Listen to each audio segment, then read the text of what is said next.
Um, thank you everyone for coming to this breakout room, Transnationalism. We have 3 papers, and as I was just saying, we'll shoot for 17, 18 minutes. I'll do my best keeping time here to try to keep things going. If we can keep it around that threshold, we should have 15 minutes or so for questions at the end. Again, my name is Joshua Jeffers.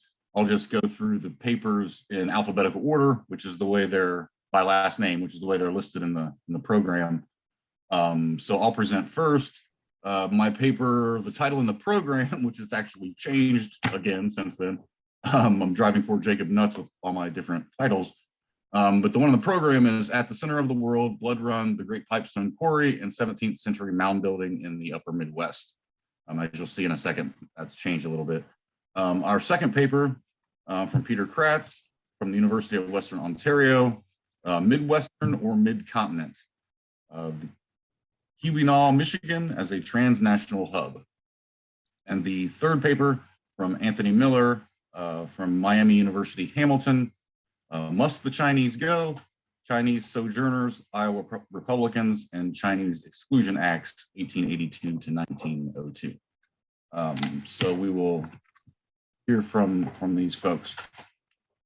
Okay, so I will go ahead and jump right in. Let me share my screen here. I have some images.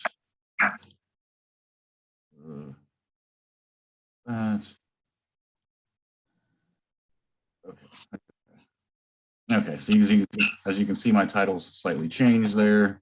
They will live if thou givest them powder and ball, Blood Run, the Great Pipestone Quarry, and the eclipse of the pre-contact economy in the Upper Midwest. Okay, so in the winter of 1682, the Sioux Dakota chief Drifting Goose began a winter count, now known as the John K. Bear winter count. And in it, for the year of 1682, he recorded a, quote, big battle, which likely refers to conflict with the Crees to the north, as indicated by Frenchman Nicolas Perrot, who visited the Dakotas in 1684. Perrot's journals describe a region in fairly intense conflict in basically all directions, more or less. Dakotas, he wrote, quote, gave all their attention to waging war. This is indicative of the proliferation of firearms beyond the Great Lakes during this period. Native peoples across the Upper Midwest warred against one another over access and control within an emerging arms race. Okay, so here's where we're talking about. You can see the Big Sioux River here, Blood Run, which I'll be talking about, and the Pipestone Quarry up here. So you can see they're pretty close. These are a number of Oneota Cultural Complex sites, and as we'll see here in the paper, the Oneota after 1400, over the next couple hundred years, this sort of gradually moving west, and many of whom settle at Blood Run, as we'll see. So during the 2 centuries prior to Drifting Goose's winter count in 1680, so during the 2 centuries prior to that, the settlement at Blood Run here on the Big Sioux River served as an important trade center that also facilitated, through its close connection to the Pipestone Quarry, a linkage between trade, sort of economic activity, and social, political, spiritual well-being of the people, right? And so they sort of get melded into one, where economic activity has fairly important social, political, and spiritual connotations tied to it. So they're sort of braided together. You might think of it as that way. And so the primary object of the system of trade is pipestone products, what we now call Catlinite, right? Or after George Catlinite. Pipestone is this soft stone that's easily workable into things like plaques and pipes and bowls and all sorts of ceramic things. And this was traded quite extensively across the region, and it was certainly the sort of the lifeblood, you might say, of the trade system. So an alteration in this economic system is going to have not only economic consequences, but broader spiritual and political and social consequences as well. You can't just, because they're so intertwined, you can't just change the economic system and not have consequences for other realms of of human interaction. So Blood Run is home to, as I mentioned briefly before, it's known as an Oneota site. It's actually the largest known Oneota site. But we do have, although it's hard to do one-to-one correlations, we do have pretty solid circumstantial oral history evidence of the historic period groups who were there, which include primarily the Omahas, or the primary group, Omahas and Poncas, as well as Iowas, Otos, Osage, Kansas, Winnebagos, Missouris, and probably others, right? And so it's difficult to know if all of these groups actually live there, or if they're there as part of economic activity, right? They may not have lived there, but they came there to trade and process pipestone goods and other trade goods. So the Blood Run marks the, as we'll see in a couple maps here I have here in a second, it marks the western terminus of an east-west trade corridor between Blood Run here and kind of the general vicinity here and the Mississippi River. And it seems clear that the Iowas and Otos were the primary middlemen. So they're maybe not at Blood Run, maybe over here a bit, but they're serving as middlemen on this economic system. And primarily the Omahas here at Blood Run are the western terminus, right? So they might be oriented to the west, trading with Cheyennes and Arikaras and other groups to the west. So the introduction of firearms in the late 17th century and the expansion of the fur trade triggers this arms race. The most beneficial group in the region, as far as military success, would be the Sioux, and you have this massive expansion of the Sioux over the next century or so as a result of that, to the detriment of many of these groups who are kind of driven from the region in the late 17th century. So while Perot's visit, referring back to Drifting Goose's winter count, Perot's visit marks the most important event of 1684, right? So he records that this Frenchman visited, but in 1685, the next year, it's war again, as it had been in 1682 and 1683. This time it's war against the Omahas.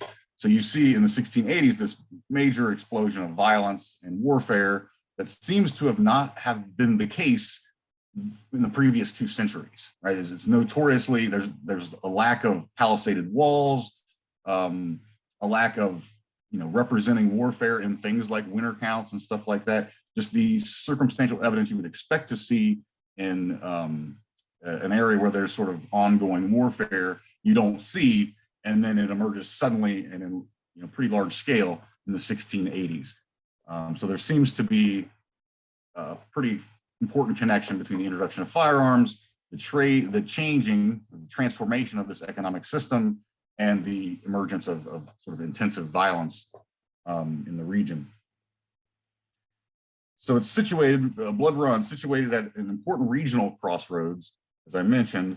The Blood Run and Pipestone, both, they offer insight into the economic system of the upper Midwest prior to contact, as well as how native societies on the periphery of the so-called Mississippian shatter zone, right? So the area in the southeast where these Mississippian societies, after, I don't know, it probably begins in 1400, but really starts going after contact, sliding into decline, and you have the introduction of slave raids and just very intensive violence, which sends groups, sort of fleeing in many directions. One of these directions, again, there's no smoking gun, but it seems circumstantial evidence suggests that many of these groups that end up here are fleeing from that, from the Ohio Valley in particular. At least that's what it suggests in oral histories. Again, we don't have an archaeological smoking gun for that, but there is a fair amount of, sort of circumstantial evidence. I argue that European trade goods merged with a much older system of trade in Pipestone, but unlike the pre-contact system, the new system was driven mainly by the desire for profit among Europeans and the increasing necessity of access to firearms among natives, right? And so it becomes almost a zero-sum game. It's very different from the system of trade that was centered on Pipestone, right? Before the introduction of firearms, you don't have this zero-sum element where everybody has to have access to, pipestone and try to prevent their enemies from having access to it in the same way that you do with firearms. That element just doesn't really exist prior to that.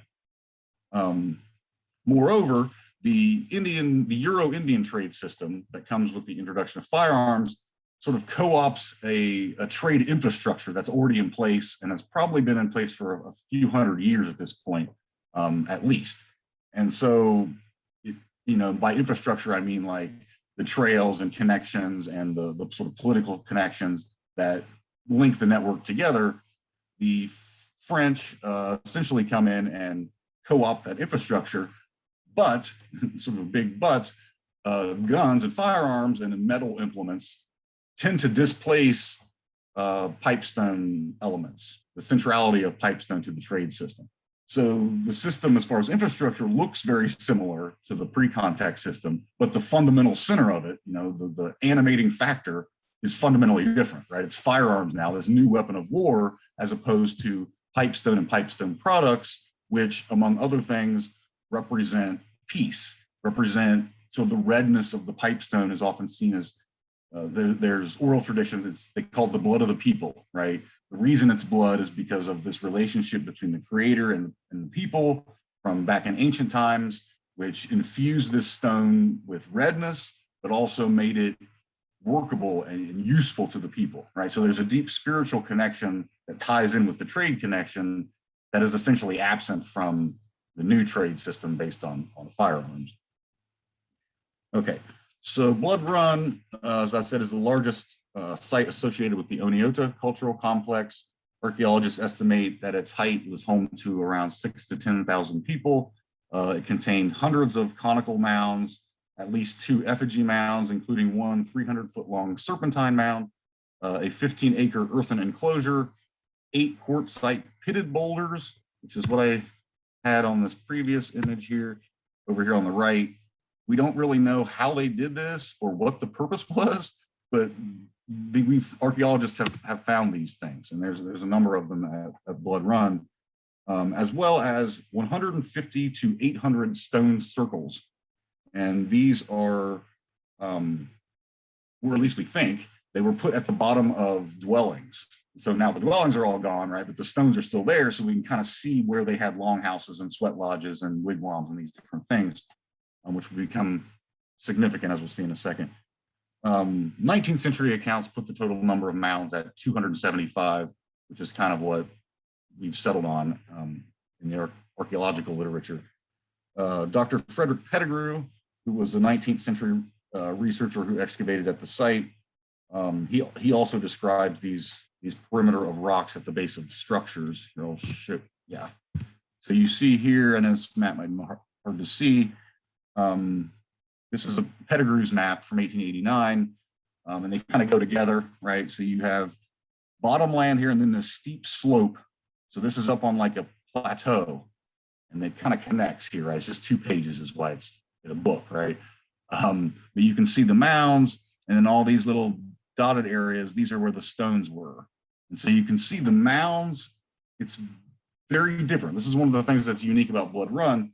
Unlike sites in places like the Ohio Valley that tended to be more symmetrical, they tended to align with solstices and equinoxes and stuff like that, there doesn't appear to be anything like that here. Like the mounds are tightly interspersed among living spaces and among houses and stuff like that, right? It's very different than other sites we've seen. Secondly, kind of along those lines, another reason that Blood Run is kind of unique is the lateness and the rapidity of the mound construction, right? We typically associate mounds like this with the late woodland, early Mississippian period. So we're talking like 500 to 1200 CE. But the mounds at Blood Run were nearly or potentially all constructed in the 17th century and very rapidly, right? They constructed some 275 mounds in about 50 years, right? So there's an intensive mound construction that's going on that's a few hundred years after we typically associate mound building societies, right? It's one of the things that makes Blood Run unique. So with regard to mound construction, archaeologists believe, right, it's not, since it doesn't seem to be aligned with celestial movements, it doesn't seem to be aligned with the sky necessarily, they posit that it's, and this fits with oral traditions as well, life renewal ceremonies for reestablishing relationships between human beings and the natural environment, right? And so it's a process of building the mounds rather than necessarily the mounds themselves. The mounds themselves, after they're done, become symbols, often symbols that link together, semi-transient peoples, things like that. They serve as political symbols of political connections, but also sort of life renewal, connections with the creator, the landscape, etc. Okay. So the reason for this, the rapidity of this construction, right? Archaeologists, again, will probably, honestly, this is kind of the central question of this paper that I never get quite answered. Why are they there, right? Why all these mounds constructed in the 17th century really quickly, and we don't seem to find this in other places. Ultimately, I don't have an answer to that question. I'm sort of still working towards that. But archaeologists have identified two major periods of mound construction fluorescence. One is 1100 to 1400 in this region, 1100 to 1400, which they typically associate with the advent of Oneota cultural complex, and it's the mode of production of the Oneota displacing previous modes of production. The second one, 1600 to 1725, is typically associated with this wave of migrations that I was talking about before, which we think probably had something to do with the Mississippian shatter zone and contact period developments that are happening there, in particular the firearms trade and the slave trade. So by 1600 then, archaeologists suggest that social disruptions linked to this previous century of contact were responsible for this surge in mound ceremonialism and construction. One prominent theory by archaeologist named Colin Betts suggests that the mounds at Blood Run were part of an Indigenous revitalization movement, right? So he ties it into other revitalization movements like the Delaware prophet Neolin in the 1760s, the Shawnee prophet Tenskwatawa in the early 19th century, the ghost dance in the late 19th century. He puts it in this vein, right? It's an effort to retain or reestablish sort of relationships that they felt were falling apart due to destabilizing forces such as epidemic disease, warfare, environmental stressors, or some combination of these. The introduction of European products and hunting for profit, as I said, infringed upon this previous system of trade centered on pipestone and may help explain this intensification of mound construction. Other archaeologists have pointed to disease. That has been one of the big ones. In 1993, William Green proposed a region-wide depopulation event between 1520 and 1620, and he blamed Old World disease for that. However, since then, other scholars have pushed back, saying basically that's just a little too early for European diseases to have gotten in there. However, I mean, for example, the earliest documented European products in the La Crosse region, slightly to the east, date to 1625. So it just seems a little early for diseases to have gotten there. However, Betts argues that there's considerable evidence for an epidemic between 1625 and 1650 that triggered population decline and social stress, et cetera. And he identifies a 1634 outbreak among the Ho-Chunk as the culprit for that. Okay, I'm going to skip ahead a little bit because I'm running short on time here. This is another map, again, kind of showing the same thing, all the circles. You can see the railroad that was put in here in the 1860s. Okay, so this trade route that I was talking about, you can see it on these early maps here. So you see Maha here, referring to the Omahas, the Akatata, which is Otos, the Iowas here, and you can see the trail here that the French have co-opted essentially, and it goes all the way down here. And actually, this is just one main line of it. Similarly here, you see the River Rocher, which is actually the Big Sioux. The Iowas here, the Omahas here. They also have villages here, right? And this trade line to the Mississippi. So this is what I'm talking about, the infrastructure that the French kind of displaced. And we have a fair amount of evidence for this. Runties, for example, which is Dutch sort of currency, have been found here, as well as pipestone products in upstate New York, which suggests an extensive kind of trade there. Okay. So I know I'm running out of time. My last point here is when this French trader named Lesueur comes to the region, he attempts to establish a trading post on the Mississippi, and it becomes very clear this arms race that has happened. The Sioux punish him, right? They raid some French traders and basically threaten him to knock this off. We don't want you establishing trade posts here and trading with, people like the Omahas and Iowas. You only trade with us, right? For his part, Lesueur basically draws a line in the sand and says, you need us, right? You have to respect the fact that you need French goods and there's nothing you can do about it, right? You don't dictate to me, I dictate to you. And in the end of this meeting, which I was going to describe more, but I've run out of time. At the end of this meeting, he gives them a present, which is sort of typical protocol, right? This present included bullets, guns, hatchets, 12 brassets of tobacco, and a steel calumet, which I think is significant, right? It's a sort of a symbol of what's happened here. Prior to this, there's no steel calumets, right? You make pipes like this, a calumet is a pipe, you make them out of pipestone, and it's a sacred process, it's a sacred object, it represents sacred relationships. That's all shoved aside, right? And it's, I think, captured in this gift of a steel calumet. Okay, I'll stop there. I know I'm short on time, and turn it over to Peter. Thank you. See if I can get this screen shared. Can you see that, I guess?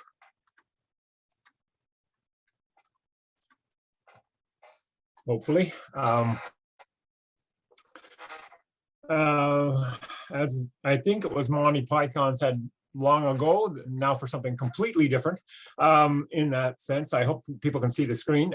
In what I want to talk about today is a reflection of my thinking about the Keweenaw Peninsula. The peninsula here is shown about the turn of the century, 100 plus years ago, jutting into Lake Superior, and on and off during a very busy teaching existence. I've been thinking about Keweenaw and comparing it with a place in Ontario. I'm a rarity, a Canadian at a Midwestern site. And in the Midwest, was it in the North? Where was it? And one of the things, because of teaching requirements, I was supposed to teach a transnational course. And it occurred to me that that might be an idea that would work. Before I get started, I do want to acknowledge that where I'm speaking from, and in fact where the university is some miles away, are both on the traditional lands of the Anishinaabe, Haudenosaunee, Lenape-Wauk, and Adnyawandaron peoples. And I'll leave the rest of that screen for purposes of time saving, but it's important to recognize that my activities and the university's activities occur on these lands. So what do I want to talk about very minimally? Transnationalism is often seen as very complex.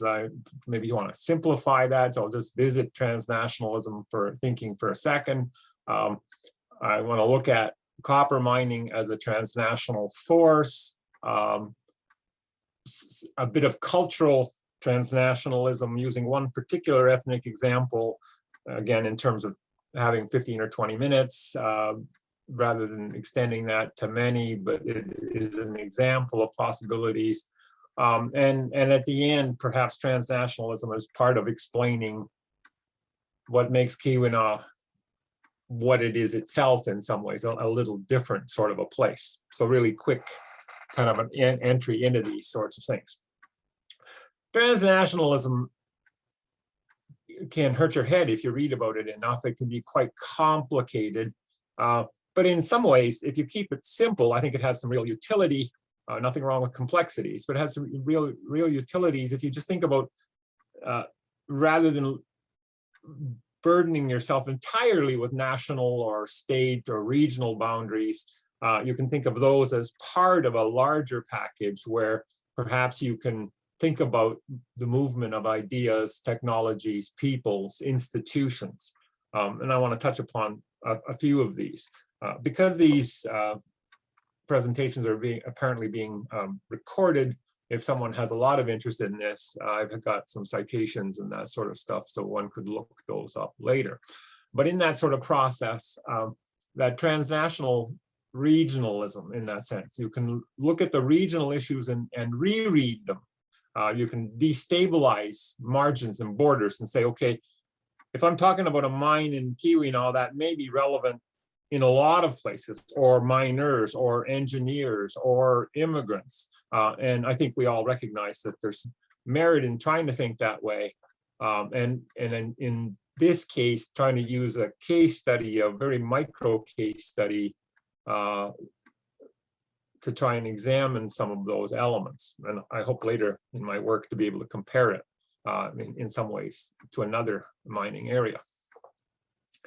Transnationalism, and we just heard about Indigenous issues, is nothing new in the area. There was a kind of a transnationalism amongst different Indigenous populations who all had access to this area. We heard yesterday about linkages between, this map calls them Ojibwe, and Anishinaabe, and a lot of the other populations.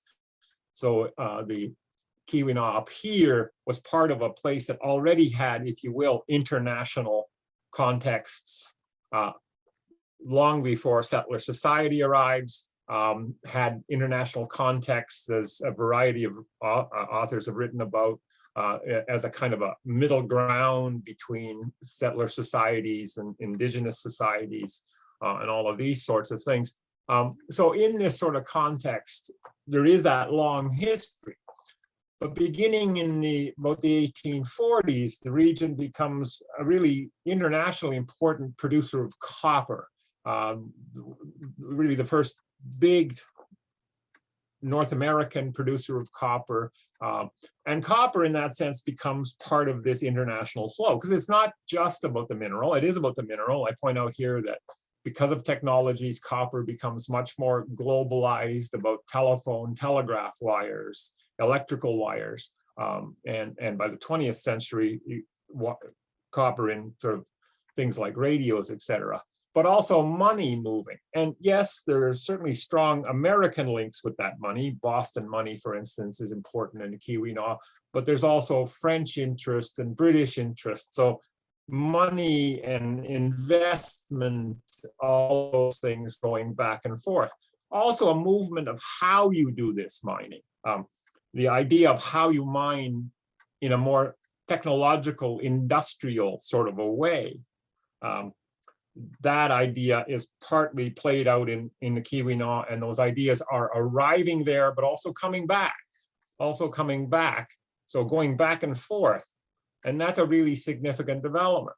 And engineers, mining engineers, were a big part of that. There are several studies that look at mining engineers, and there was a mining school in Houghton. One of Houghton Hancock are the two major communities in the Keweenaw, now called Michigan Technological University. The mining school produced engineers who traveled broadly to mining sites around the world. I have a map in a second.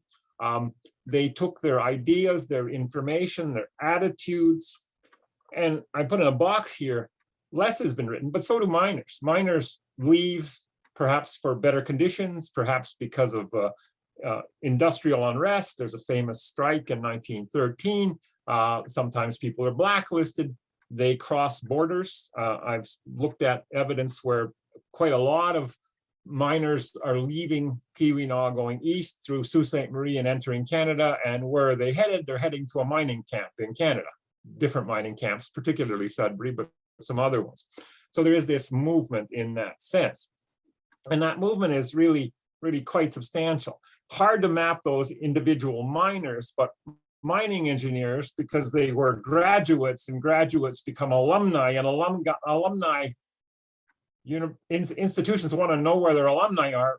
I'm now convinced partly because they want their money, but never mind, institutions want to know where alumni are.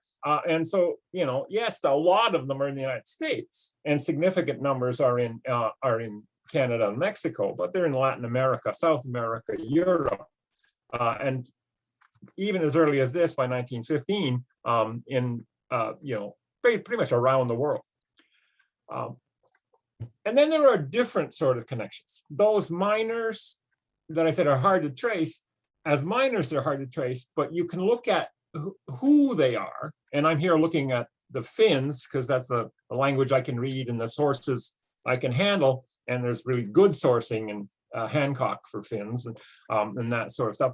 They are internationally connected to Finland. This is a back and forth kind of transnationalism.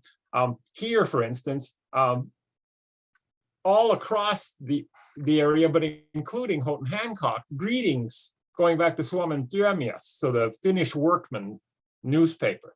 And we're sending our greetings, and so people are reading a Finnish paper in Hancock, in Keweenaw, and as the map shows, elsewhere as well. So this back and forth, and you could, if I had more time, you could do that with Italian organizations and Irish organizations and Cornish organizations, all of this back and forthing. So strands going back and forth, back and forth.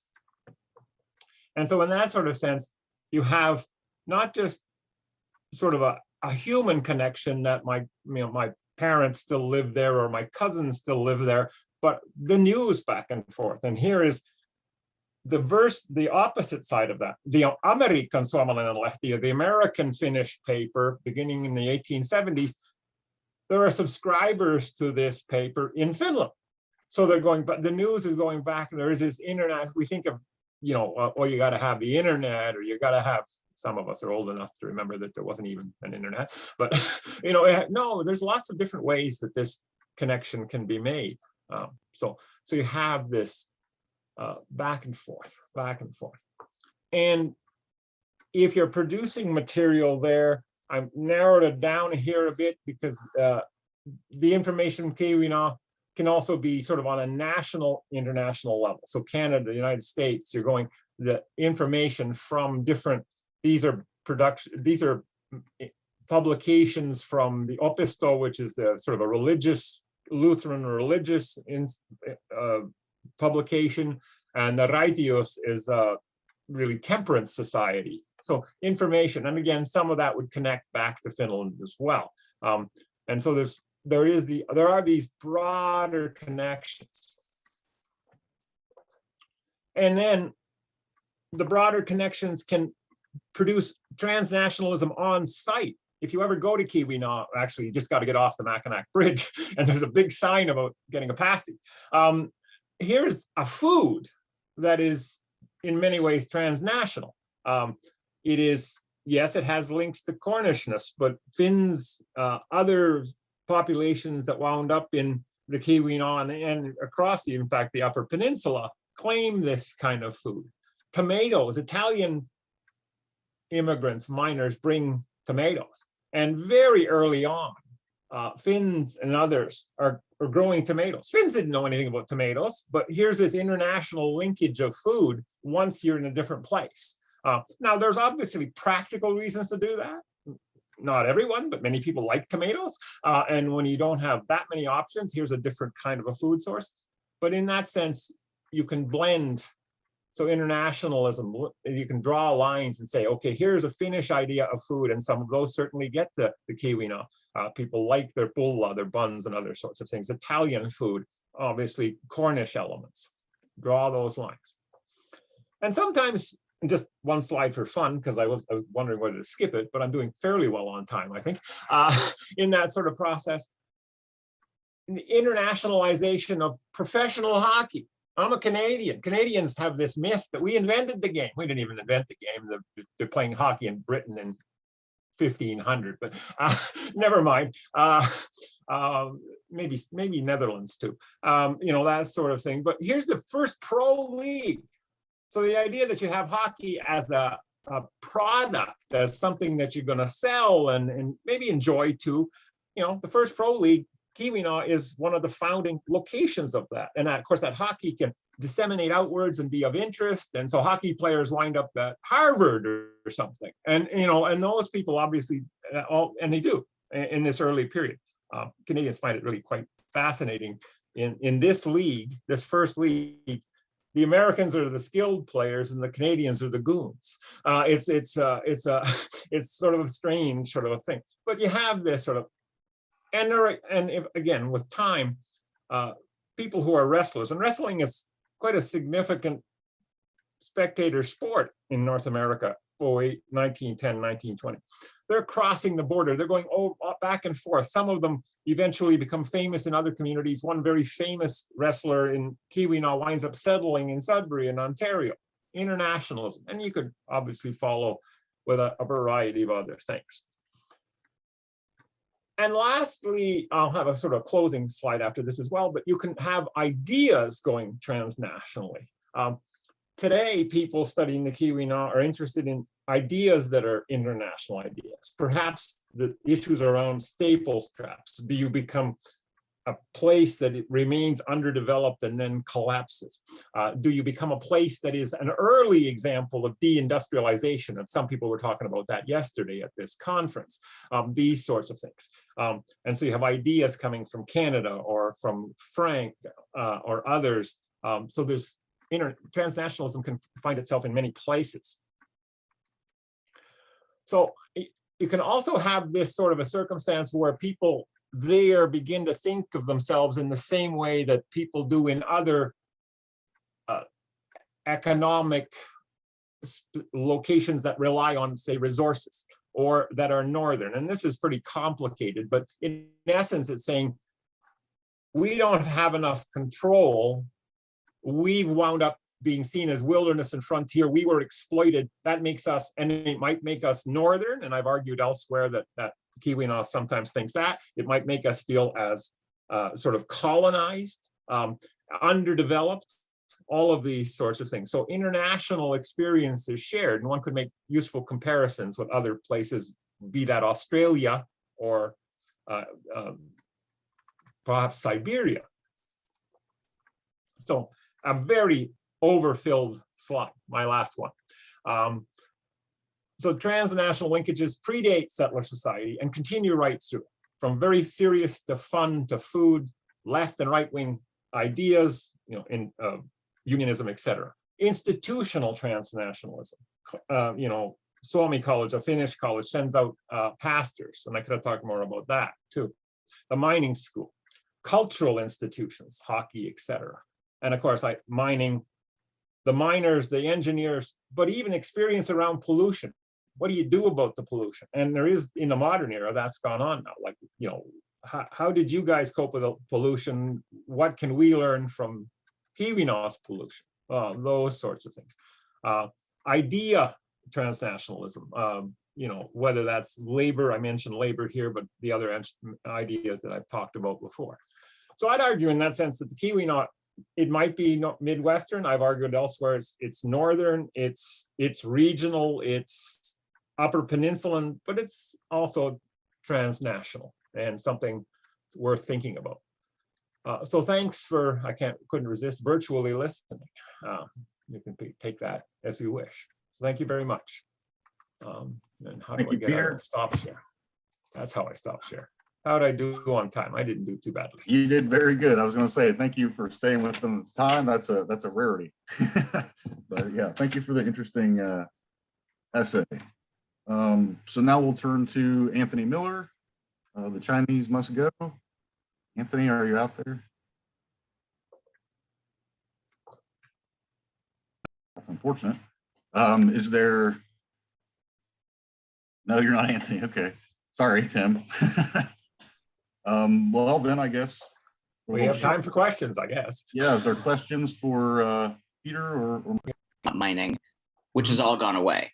Mm-hmm. And this is kind of outside of what you're talking about, maybe, but it was significant. I mean, the economy was completely based 100 years ago around that, and it's completely gone now. It begins its end the first day somebody puts a shovel in. I can't remember how the quote, but there's a famous quote about that. Like, so, because there's ore bodies are always limited. Some are very large, some can last centuries, but they're always limited. What in the United States would be called a teaching professor. I teach a lot year round, but when I can, I've spent some time trying to compare the two, partly because there are the Finnish connections and other sorts of things. But my sense was that there wasn't a bitterness. There is a regional angst about being in the Upper Peninsula. The Upers, as they call themselves, are not very happy with the southern part of Michigan. Like, there's a lot of cartoons and stuff about,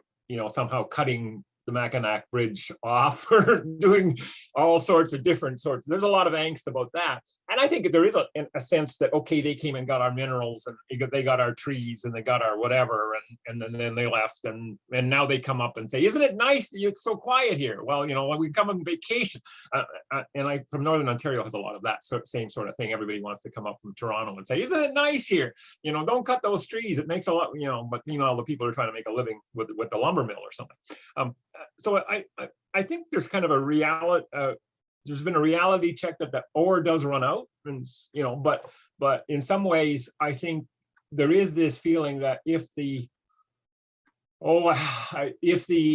car parts manufacturer, and I'm trying to think of a place in southern Michigan somewhere, ran out of, like, the government would step in and try and save it, somehow by giving tax breaks or doing whatever it could to save.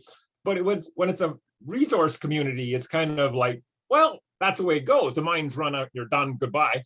And they've had partly Michigan Tech's been a blessing to them. That's like 10,000 students in a small population area is a economic engine. And not in the last 40 years, tourism as well.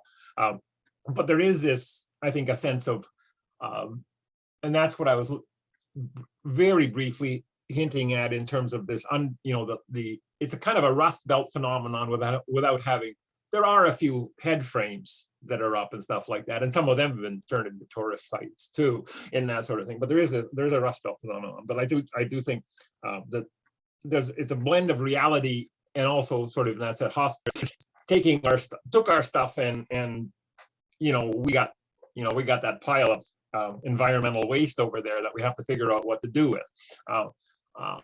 Frankly, I think it's more muted than where I know Ontario really well, and in Northern Ontario there is a real hostility. Although both the Upper Peninsula and Northern Ontario have both actually sponsored political movements to not leave their countries, but leave Michigan or leave Ontario, because they just not going to happen, but it's kind of fun to look at. I don't know if that's an answer or not. Can I throw in a question too? Yeah, Patrick. So first of all, Josh, I enjoyed your paper. I don't have any good questions for you, but I just want to make it clear that I like the idea of bringing in this transnationalism with Native peoples, especially the whole idea of turning the Midwest into a transnational place as opposed to a local isolated place is really wonderful. My question is for Peter, and I'm just kind of curious, since I dabble in the Keweenaw Peninsula and mining communities and whatnot. To what extent do you think, and I want to be careful with this because I don't want it to come across as a criticism, but I'm thinking in terms of mining communities tend to be in flux a lot. Like, there is a lot of movement from people in and out. And so as far as the Keweenaw goes, to what extent is it perhaps really transnational because it is so close to Canada? And because with Sault Ste. Marie nearby and the lake traffic and whatnot, it's easier perhaps for us to see it as a transnational place, as opposed to, Virginia City, Nevada, or something like that. At the beginning, really quickly, the reason I got thinking about this, partly because the department said, oh, teach a transnational course. And then I didn't have to, as it turned out, because no students wanted to talk about transnationalism, so they didn't sign up for the course. There are still, those engineers are still moving around, and miners do.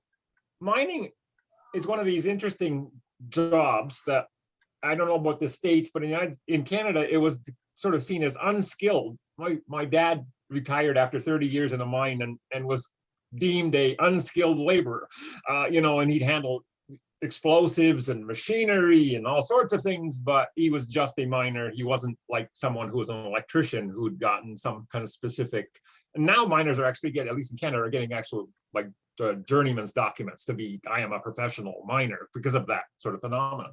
So miners did tend to move from mines to mines, not always. I think some mining areas have particular elements, because if they're near areas that are sort of farmable, then some immigrant groups like Finns will go there because you can farm and mine at the same time, which, having grown up in a household like that, is way too much work. That sort of thing.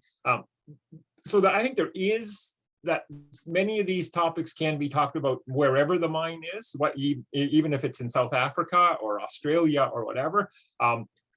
There are some particularities. One of the reasons I got to this was because I'm interested in Sudbury as it's still a nickel mining area. And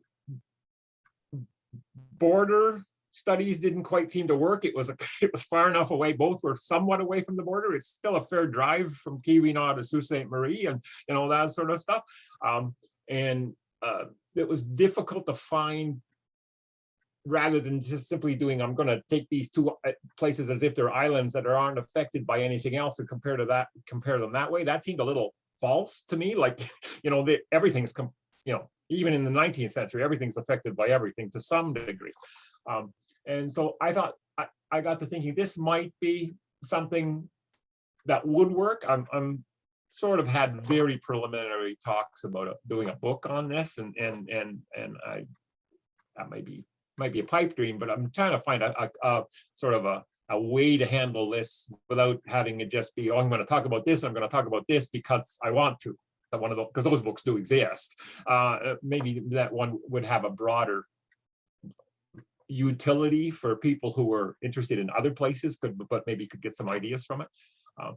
But I do think some of this works. Some of it's particular, and some of it's also particular because some immigrant groups are much more, tend to keep the tie more than others for a variety of reasons. So those are all variants. But I think there is a general utility to this, and there are some, not surprisingly, some particularities to Keweenaw that make it a really sort of nice case study that may make it slightly atypical, but I don't think completely atypical. Yeah, thank you. I agree. I'm not, again, I didn't mean it to come across as a criticism, but I'm way too old to worry about criticism. I've been where I am so long that they tried to fire me, but it turned out they couldn't. So good to have unions sometimes. Other folks have questions? I know we're a fairly small group here. Okay, well, I'd like to thank everyone again for coming. Yes. Geez, that it was only 2 papers instead of the promised 3. I don't know if I almost forgot. I wonder if this is what happened to Anthony, because I'm on the West Coast and I forgot about the Eastern time, right? I'm lucky I wasn't walking. Yeah. And so that might have been what happened to him. I was at a conference in December that was in Helsinki, Finland. So to get to the early sessions, you had to get up at like 3 in the morning or something. Zoom is an interesting phenomenon. Oh, sorry. All right. Well, we can end there. Again, thank you, everyone. I hope you enjoy the rest of the conference, and hopefully I can meet you face to face, perhaps next year at the conference. Thank you. Thank you.